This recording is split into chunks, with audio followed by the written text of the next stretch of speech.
is the difference between the tribal people and the pilot? Only one thing. The tribal people doesn't know how to operate the mechanisms. The pilot knows how to operate it. Just like that, most of us, we do not know how to operate the system. The system given to us by God is an unknown thing. Somebody is using it as a bullock cart, somebody is using it as a tractor, somebody is using it as an aircraft. The system given to us, see the same system, tribal people are used as a bullock cart, an educated man is used as a tractor, pilot has used it as an aircraft.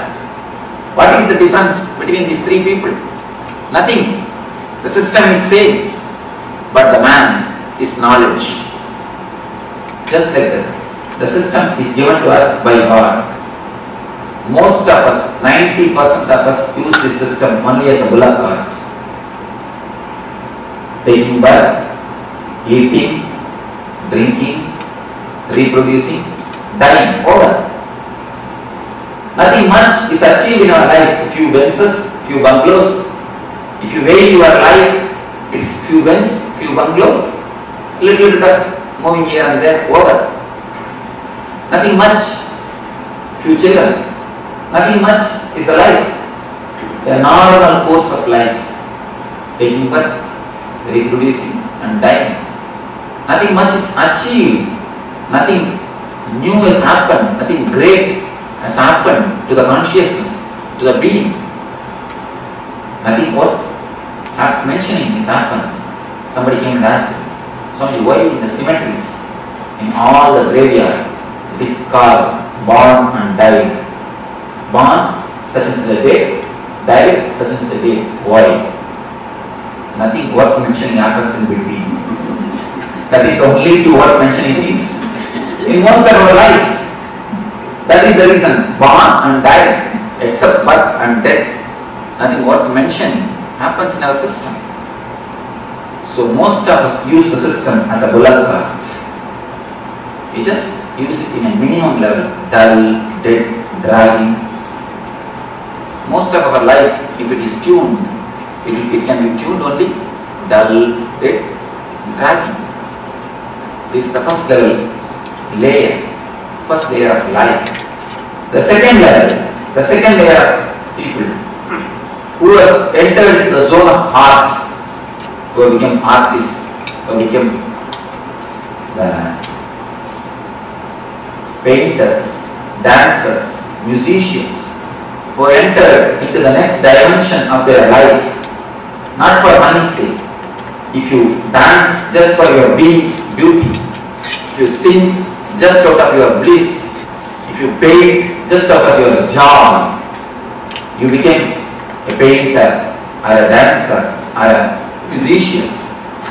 The next dimension of your life, when you explore, you use your system as a tractor. A man with a simple head can never become Tagore. If you want to become a Tagore, you need to have your next dimension. Persons like Tagore, Van Gogh, all these great scientists are the next layer. They can be called as something more than scientists because they explore the next dimension. That is the reason the Nobel is given for giving them. Gitanjali, the monumental works are the great dancers. When they create the masterpieces of dance or the art or the poetry, they explore the next dimension of their being. They explore, they see the next dimension of their being. So these are the people who became tractors, who see the next level of their life, fulfillment. That is the reason the great poets, even if they die in poverty, even if they die with no property and in poverty, they have a very deep, satisfied depth that they have lived their life ultimately. That they have lived their life with a fulfillment. They may live in a very poor way. They may not have wealth. They may not have the outer wealth, but they live in a rich way. Wealth is different, richness is different. They may not have the comforts, but they live in a very rich way, like a kings. And if you read the Bharati's life, Bharati is a great poet from Tamil Nadu. If you read his life, he is living in a very poor way. But if you see the way in which he lived, simply a royal way. He lived more like a king than like a beggar. You can see all the poets, great poets, they will not live wealthy way, in a so-called wealth, the outer comforts, but their life is really rich because they have seen the next dimension of their being. They know the ecstasy of the human being, of the human possibilities. Whatever way you can express your being, the possibilities of human being, the next dimensions of possibilities they have touched. The third layer, only a Buddha, Krishna, Rama. These are the great enlightened masters who have used their system as an aircraft. These are the few people who have used their system as an aircraft. Majority, 90% of us used as a bullock cart. 8 or 9% who are artists, are the great dancers, great poets, they use as a tractor. Only a handful of people. See, if you want to know the human history of humanity, you don't have to read the millions of people who have taken birth and died. All their history is not necessary. Just read 10% history. The Buddha, Krishna, this 10% life history is more than enough to know the whole history of humanity. These are the people who are milestones on the human history. These are the people who have created turning points in the human history. Just like that, if you know the few man's history, you can know the whole history of the humanity. These few enlightened persons are the persons who have used their system as an aircraft. Not even, there is no need even to have 2 fingers, 2 hands. 1 hand is enough to count this type of people. Very handful of people. Buddha, Krishna. These are the very few who had a great impact on the humanity, who has used their system as an aircraft, who are real pilots, are the pioneers of the human evolution, of the human growth. If you see the difference between the villager, the tribal man, and the pilot, nothing much. Only one thing, the villagers don't know how to operate the mechanism. The tribal people, they know how to operate the system. That's all. Nothing. The tribal people, they don't know the mechanism. The pilot, he knows the mechanism. Nothing else is the difference. Only a very small difference. It is not that something needs to be added. No. Only one difference. They don't know, he knows. That's all. Just like that, if you know how to use your system or mechanisms in your body, in your mind, in your being, you can become a pilot. You can use this system for the optimum result. You can use this system for the maximum result. You can convert this system into an aircraft. The mechanisms which exist in your system is what is called chakras. There are 7 chakras in our being. The energy centers. These energy centers are real mechanisms in our system. If you know how to open them, how to activate them, how to remove blockages from them, how to energize them, you can simply transform your system into aircraft. As as long as you do not know anything about the system, you will be just pulling your being. If you just know how to open, how to energize, how to activate the system, you will be using the same system, same mechanism as an aircraft. So now we will be entering into each and every system, each and every mechanism of your being, and we will explore how to operate it, how to open it, how to work on the chakra, on the energy center. Let me show you how the chakras are situated. A small diagram, very small, I think all of you will be able to see how the chakras are situated. If you have this book, you can just open the page 20. The lowest is called Muladhara, the root chakra. You don't have to remember the names. You see, there is no need to remember the names of all these things. Just I am giving an introduction. Then afterwards you will be entering into the deeper layers. You don't have to bother, oh I have to remember all these names or what. There is no need to bother. You can just see and have an idea, that's enough. First center is called Muladhara. From below I take the root of the spinal cord.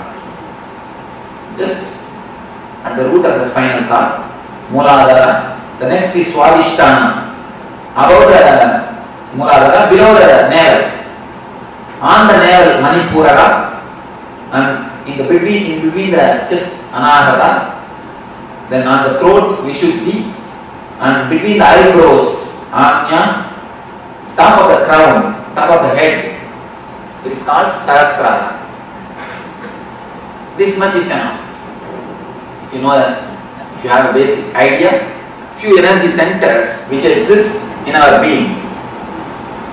Now, we are going to work on each and every energy center, each and every chakra is connected to some emotion of our being. You can see throughout the world, in all the languages, the love and the heart, these two words are used as synonyms. Am I right? The love and the heart, these two words are used as synonyms. Any language, it is not that all the languages are happened or created in one time or one place. All the languages are created in a different space, in a different time. But around the world, almost all the languages have got the same expression. The love and the heart is used as a synonyms. Why? Something more than a verbal connection exists between these two. Some experiential connection is existing. If you really observe, then you can understand. If you meet a friend after 10 years, your childhood friend, after 20 years, with whom you have a lot of very loving and sweet memories, suddenly something will be flowing from here. You can observe. Have you observed, any of you? Suddenly something cool, very nice thing will be happening here in the soul, and it will flow. If you meet a person whom you love after 10 or 20 years, after a long gap, something will happen here.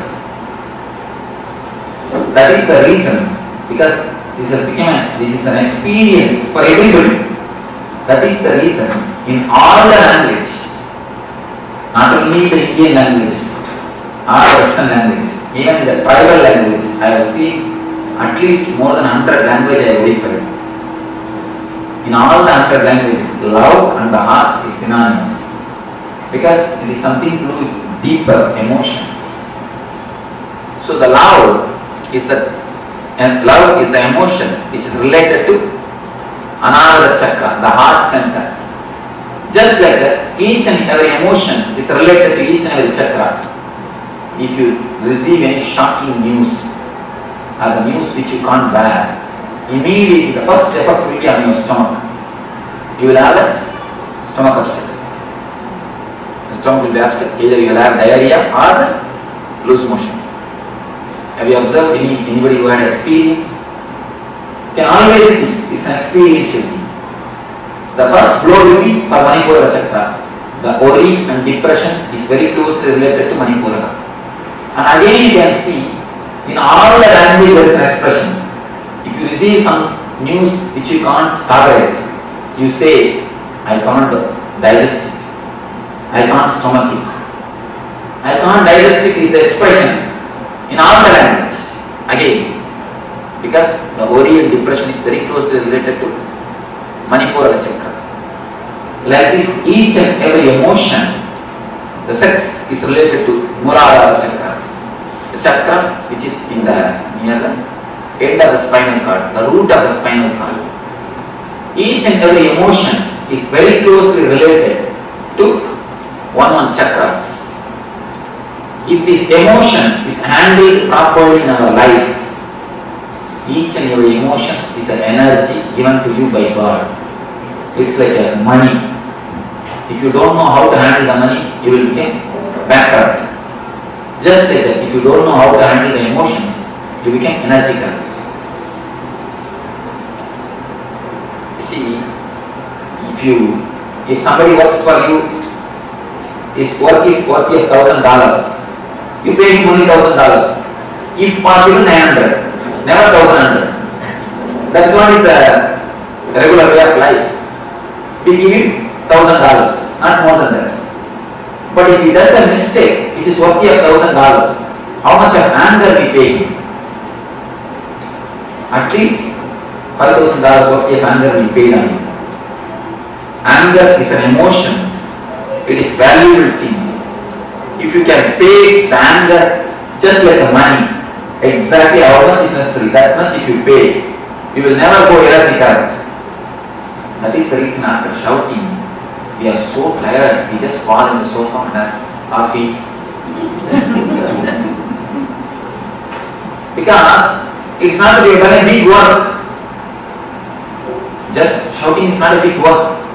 But you feel so much you are drained. Why? Because emotion is energy.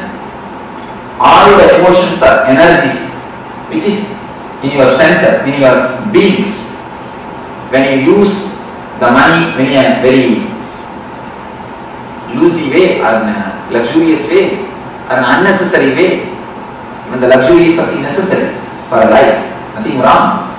But when you spend unnecessarily, lavishly, you become bankrupt. Just like that, when you spend the emotions, when you lose the energies lavishly, you become energy trapped. Each and every emotion is connected to some chakra. If you know how to handle them, how to use them properly, how to balance them clearly, your chakras, your energy centers open. If you don't know how to balance them, if you don't know how to use them, if you misbehave with the energies, see, having or showing too much of anger is a misbehavior with anger. Anger is like Lakshmi in you. If you misbehave with the money, you are misbehaving with Lakshmi. Just like that, if you misbehave with anger, you are misbehaving with your energies. Will you throw a dollar note in the dustbin? Will you throw a $100 note in the dustbin? We always think, oh, it is disrespect to Lakshmi. Just like that, if you throw your emotions unnecessarily, it's a disrespect to your energy. Just like God has given you money, He has given you emotions, energies to run your system, to run your life. When you disrespect, when you throw them out unnecessarily, you show a disrespect on the emotions, on the energies. If you know how to balance, how to run them, if you have an understanding, the chakras open. If you misunderstand or if you misbehave the energies and the emotions, the chakra closes. For a little more understanding, it can be told in the other way.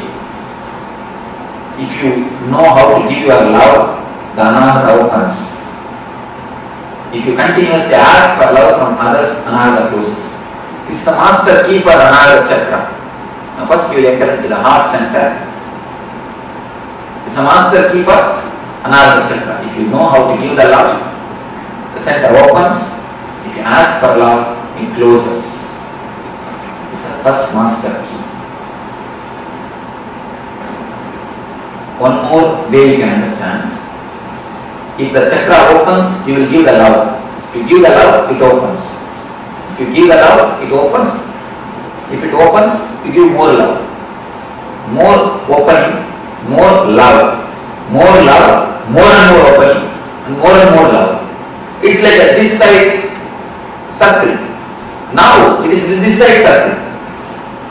More you ask, more it is closed, more it is closed, more and more you ask. The ball is rolling in the down way, this way.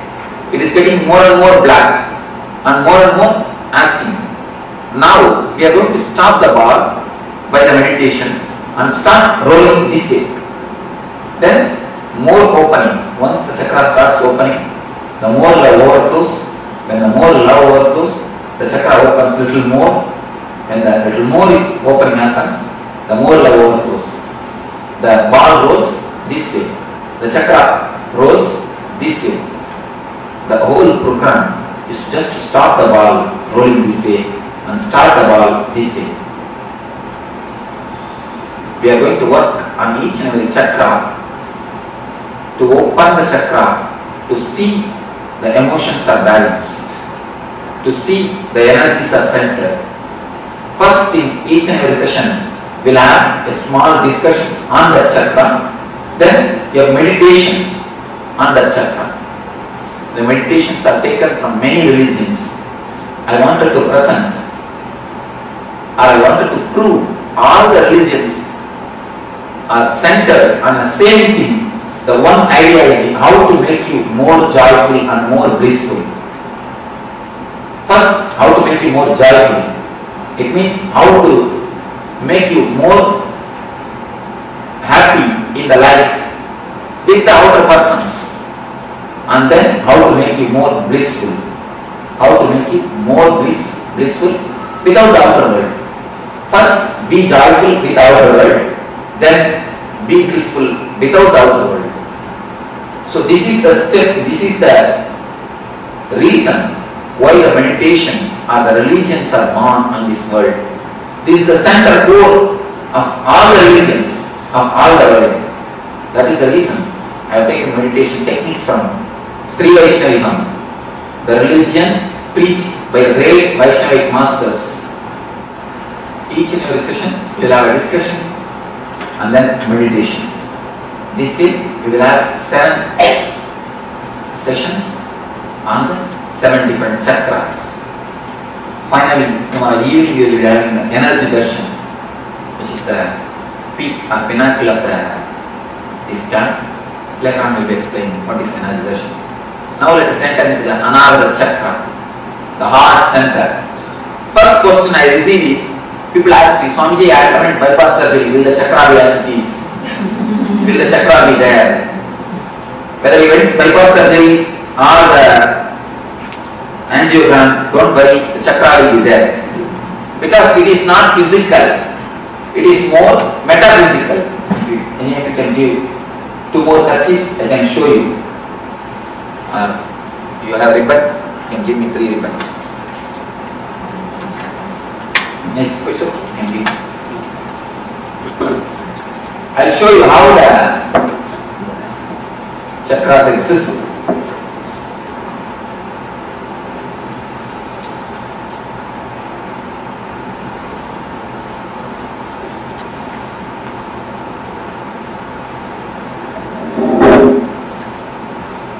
See, it is like 3 bodies.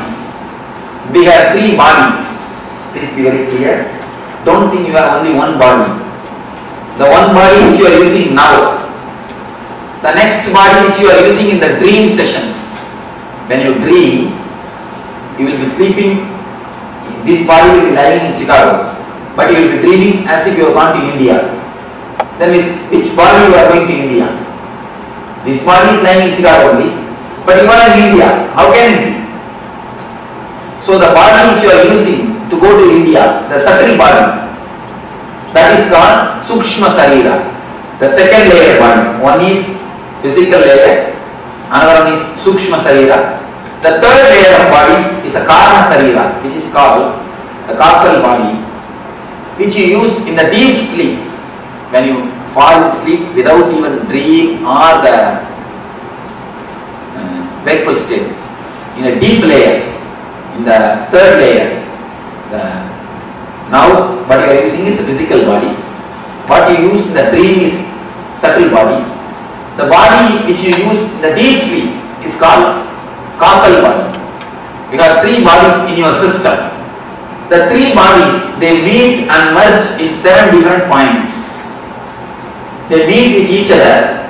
You can imagine the 7 knots in these 3 kerchiefs. If you can imagine a 7 knots, just 7 different knots in a 7 different places. If you can imagine, that is the places which is called chakras. The 7 different knots, you can have it. The 7 different knots are called chakras. The first thing we are going to enter is Anahata. Here also the 3 bodies meet and merge each other.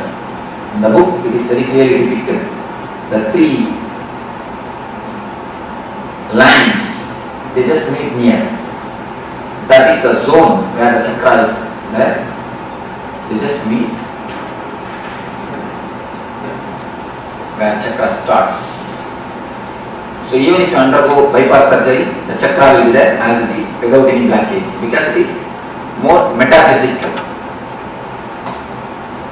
This chakra is locked when you ask for love, when you ask for attention. Please be very clear, I am changing the word from love to attention need. Because whatever you know as love is nothing but attention. If you say somebody loves you, what do you mean by it? He gives attention to you, that's all. He gives all his attention, or all his time, all his money, all his energy, or all his space to you. Attention is what we call as love. Actually, except a man who is enlightened, nobody can know what is really meant by the word love. Whatever we know about love is nothing but attention. If you say that he loves me or she loves me, what it means? She gives you enough of attention. He gives you enough of attention. He gives you enough of his energy or money or whatever. Once the attention is given, everything else is slowly given. So the attention is what is called love in our language. When you ask, when you give your attention to others, the chakra opens. When you give your attention to everybody, whomsoever asks, when you leave overflow, this chakra opens. When you start giving, this opens. When you start asking, this chakra closes. You can just see, you can just scan your life. Almost all our life is just centered on the attention of the others. From the young age, we are trained, you can see the young kids. They will just put 2-3 steps and then they will look at your face. If you smile, you agree for what they do. Then they do the next steps. Otherwise, they stop and they wait for your concern. You can see in the young kids, anything they do, just they look at your face for the confirmation, for your okay. Only when you say okay, they go for the ahead. And they wait. Just like from that age, we start expecting the attention or the okay from the others. The same thing continues till our end. You can see in how many places you just wait or expect the others okay, others attention. you can see more than 80% of your decision is influenced, or it is weighted. You just wait, or you just ask for their confirmation, for the others' smile. It is not only economically, mostly psychologically. You feel inspired, or you feel regenerated, you feel power or the energy only when you get a confirmation from the others. Each and every move of your life, you continuously see whether somebody confirms it or not. You wanted the smiling face of the other. Almost it's like a psychological slavery. In every step, you wanted the other to be the source of your inspiration. If you just stand, if you just sit in your room and scan the lifestyle in which you are living, almost 90% of your decisions, 90% of your life is just for the other's opinion, asking the other's attention, expecting the attention of the others, expecting the opinion of the others. It is more like a signature campaign. Each and every husband expects the certificate from wife, good husband. Wife is expecting the certificate, the good wife. Parents, good parents. Son is expecting a good son. Each and every system we expect certificate from our brother, from sister, from father, from son, from everybody, just to feel good, just to feel energetic. We expect the certificates. Only with a smiling face or with a certificate we go next. We go ahead. You see, adjusting is perfectly okay. There is a vast difference between adjusting and compromising. Listen thoroughly and we can contemplate on it thoroughly. We may ask, should we not adjust? Adjusting is perfectly okay, but compromising is very bad. Just understand what is the difference between adjusting and compromising. Adjusting is like you have all your energy source or inspiration or the strength within you. Then you give your love, you adjust for the sake of others. It is perfectly okay. But compromising is, unless they are all supporting you psychologically, you will have no energy to run on your own. When you adjust in that so, you are compromising. Most of our life, we have somebody else as a psychological strength for us.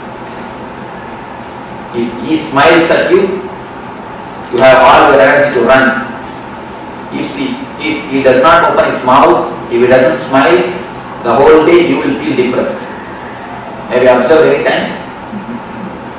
If he doesn't smile on you, as soon as early morning when you wake up, if he doesn't give his smile, whole day you will feel very low. If some of your boss or the husband or the wife or the son or the father, if some of them didn't give their attention or their smile at you, immediately you will feel low. It means they are the legs or they are the feet for you to stand. A psychological slavery, psychological handicap feeling. I call that psychologically handicapped. In America, I saw so much of respect is given for the handicapped people. Everywhere you are parking for separate parking for handicapped, separate way for the handicapped people, separate bathrooms or restrooms for the handicapped people. Everywhere. Physically handicapped is much okay, nothing wrong. But psychologically being handicapped is a simply sin. Please be very clear. I am giving a new definition for sin. Don't think sin is something what you traditionally understand. Sin is something scolding others or telling lie. Of course, that is different. But I am giving a new explanation for sin. Sin is psychologically dependent on others. That is the first sin. Because when you psychologically depend on others, you try to possess them. understand how many ways you have invested your energies on the others. Most of our business becomes failure. Why, you know? Till the business project comes to a shape, 90% is a project is over. Till the time you get a inspiration or smile or a okay from your inspiration source. At one point, if that is removed from you, if the inspiration source is lost, immediately the whole thing tumbles down and goes to pieces. Have you seen the children playing with a playing car? They just build a castle. They just build a house with a playing cars. If you remove one car, what will happen? At least the children are intelligent. They build their castle with their own cars. But you build a castle with others' cars. When he gives a certificate, a good husband, you collect that. Good wife, you collect that. Good brother, collect. Good sister, good son, good father. You collect all the certificates and try to build your personality. Just like a car's castle. And if anyone at any time takes away their certificate, removes their certificate, their source, what will happen? The whole personality just collapses. That is what I call depression. Most of your energy is centered on somebody else. Only if they say, psychologically you have a setup, only if they say what you do is right. Even if it is right, you are not convinced. You ask for their certificate.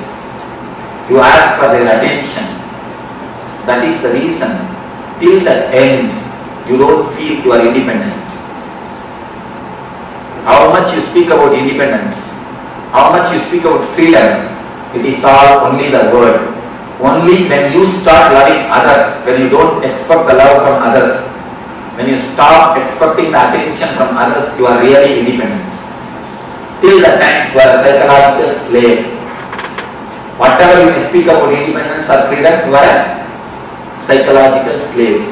Because your source of energy depends on others. Only if he smiles, you can run. If he doesn't smile, what will happen? You will not run. You will feel very low. You will feel very dull. You will feel very depressed. The source of inspiration, as long as the source of inspiration is somebody else, you cannot have your freedom, your anahata cannot be active. Your energy center can never be totally awakened, totally alive.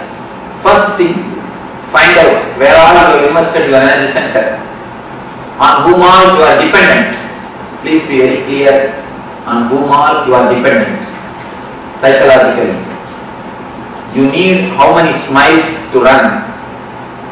Try to reduce the number of smiles.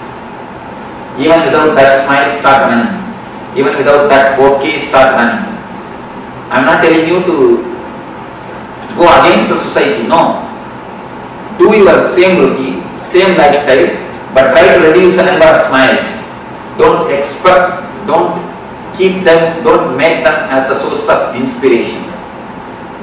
There are few things which you may not be able to drop at all. Then at least keep them in a good rapport, so that at the time of emergency, let them not take away their cars. If they take away their cars at the time of emergency, then you fall into the real deep depression. So try to become independent. Try your best to be on your own. Try to center all your energy at your own heart, at your own source, at your own personality, at your own being.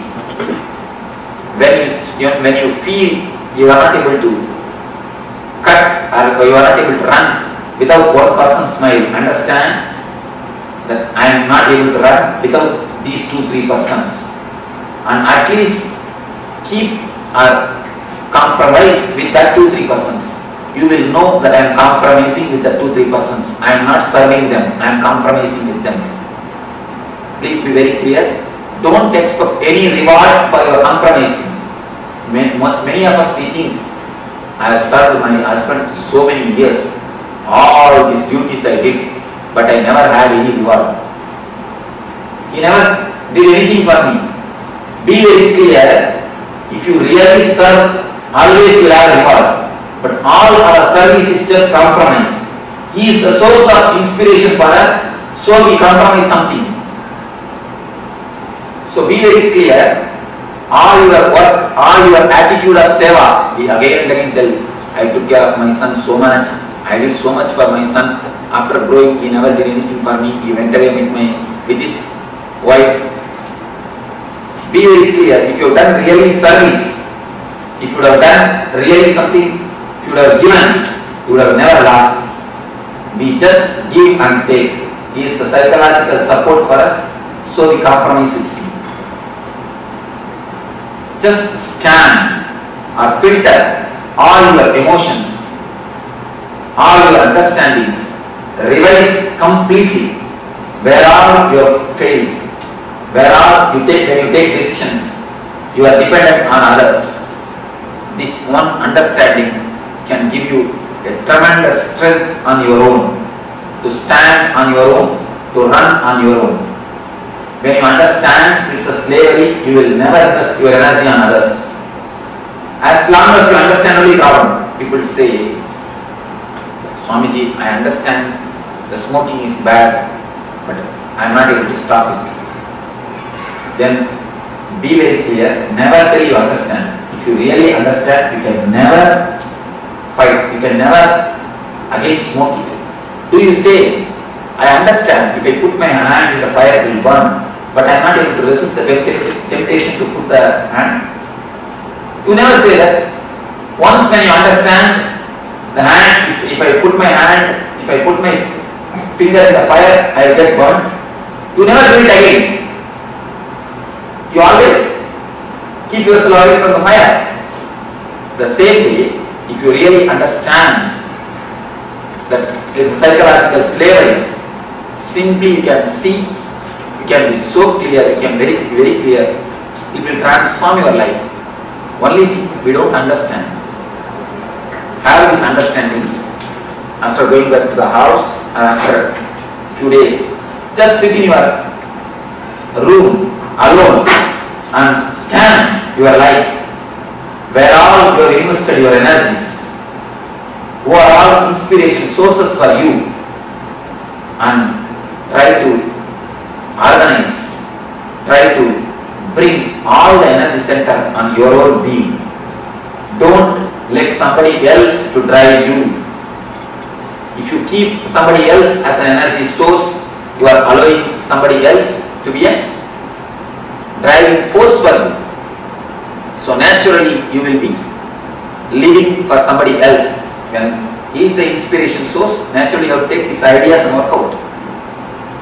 You have life or the time only to live your desires, not all everybody's desires. If you try to live 5-6 persons' desires on your life, where is the time?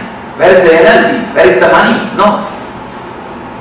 When we try to live somebody else as an inspiration, we have to live their desires also, because they will be giving their ideology also. Whenever they are inspiration, they will give their ideology. So you will be dancing for so many persons' tunes. You can dance for one tune. In front side somebody is putting Bharatanatyam. You go and put 2-3 steps. Then this side Western music. You shall just come and shake your hip. And then this side immediately some Carnatic music is going on. Then you got to jump here and do for one more tune. And back side Kathakali is going on. You have to go on 2-3 steps. How will it be? The whole thing will be a mess.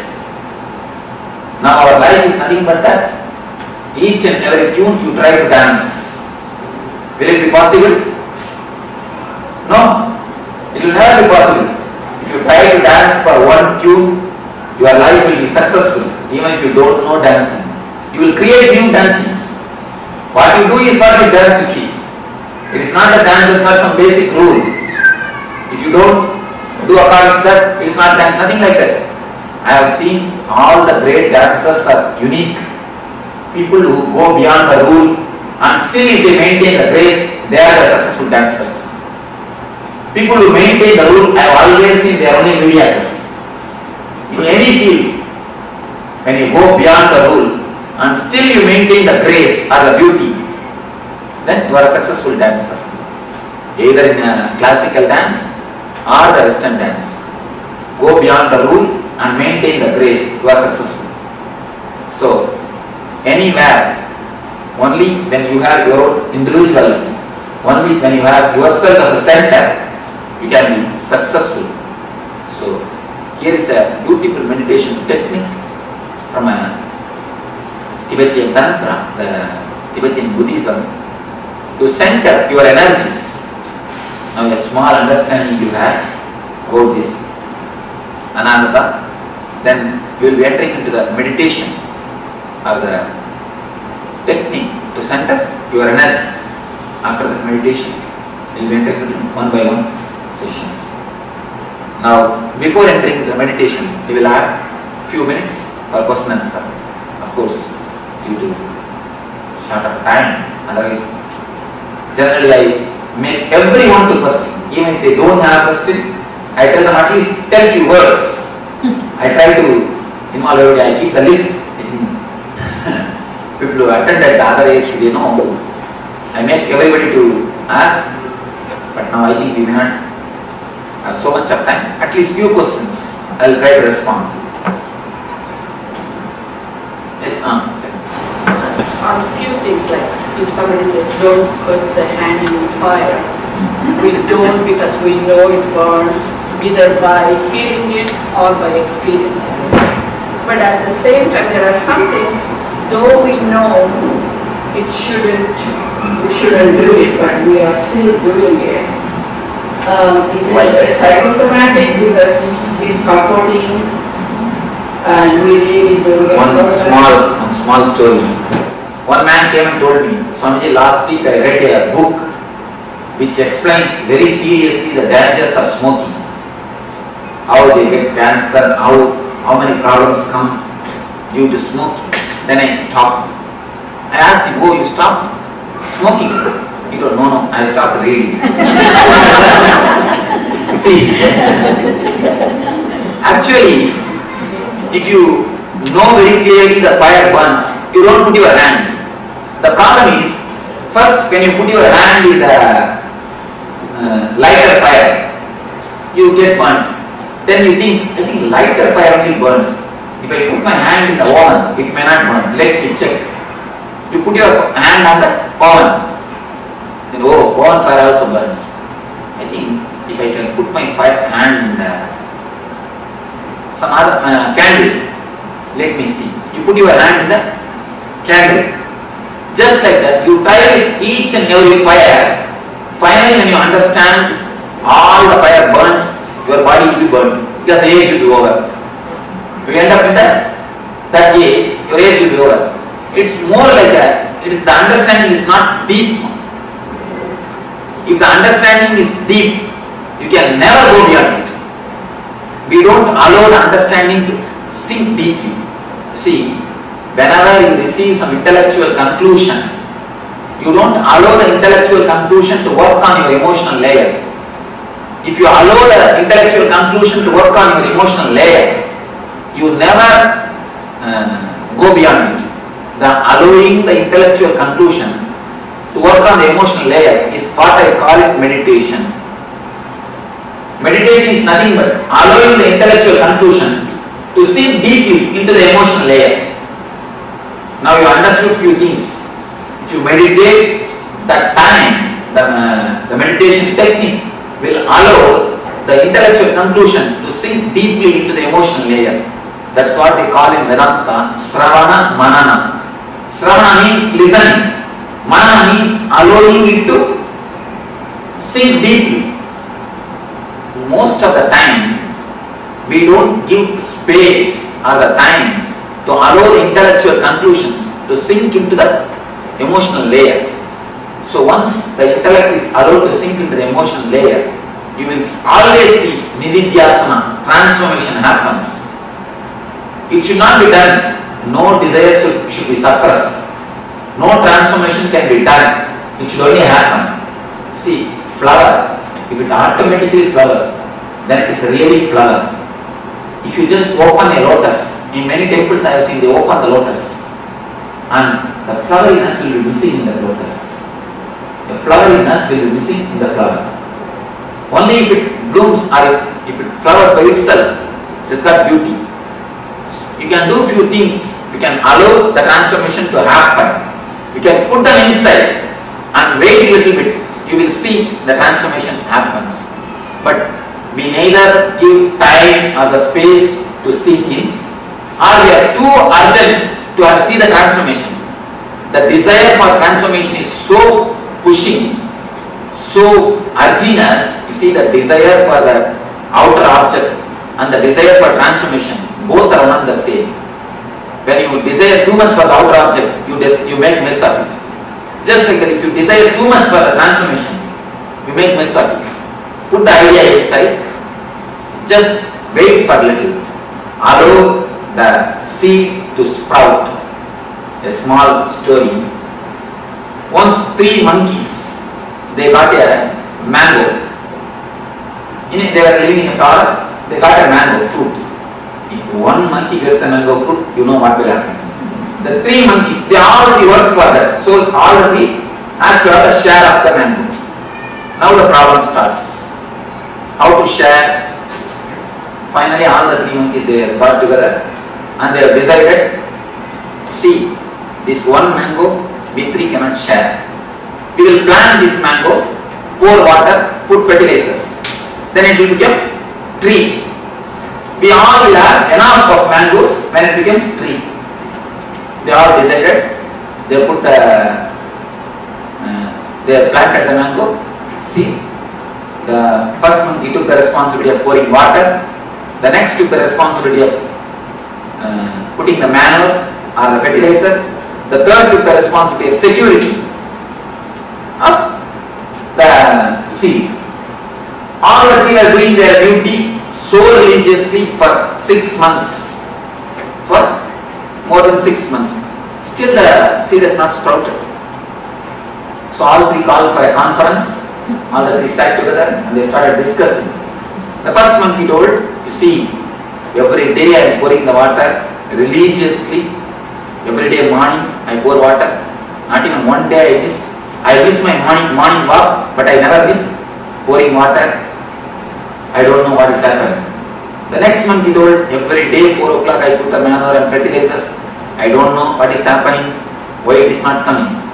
The third monkey told, you see, 24 hours I stand here as a security. I don't go anywhere else. And not only that, above all, every day I just dig it out and see whether it is sprouted or not. You see, every day when you dig it out and see, it can never sprout. Pour water, put manure and wait for a few days to sprout the seed by itself. Just like that. We listen something now and we do meditation for 20 minutes. Immediately expect, oh, still no, nothing has happened. Still no transformation has not happened. So wait for some time. Give little space for the seed to sprout. Allow the conclusion to sink in and do the meditation. The conclusion is the seed. Meditation is the manure. Just wait, give little bit of space or the time to seed to sprout. Otherwise, we will be digging just every day and see what the monkey has done. We will be doing the same thing. Just the digging itself will drop them, will stop the sprouting. Digging creates a guilt. You see, I have seen many people, as soon as you hear these things look so nice and so well put, immediately you start working it out. When you start immediately, naturally you will feel you will have one or two pitfall. Then you create a guilt. Oh, I am not able to do, I am not able to see. The guilt that I am not able to stop smoking creates more trouble than the smoking itself. The guilt becomes so deep thin layer in your life. You decide, I cannot put all these things into the life. I cannot practice. The Swami can practice because he has lived all his life, but I cannot practice. You come to a conclusion that these are outdated ideologies. This cannot be practiced just by one or two pitfalls. That's the reason I'm telling. Allow the transformation to happen. You will see it always happens. I have not seen single seed die. Maybe in the outer world, seeds may die. In the inner world, no seed dies.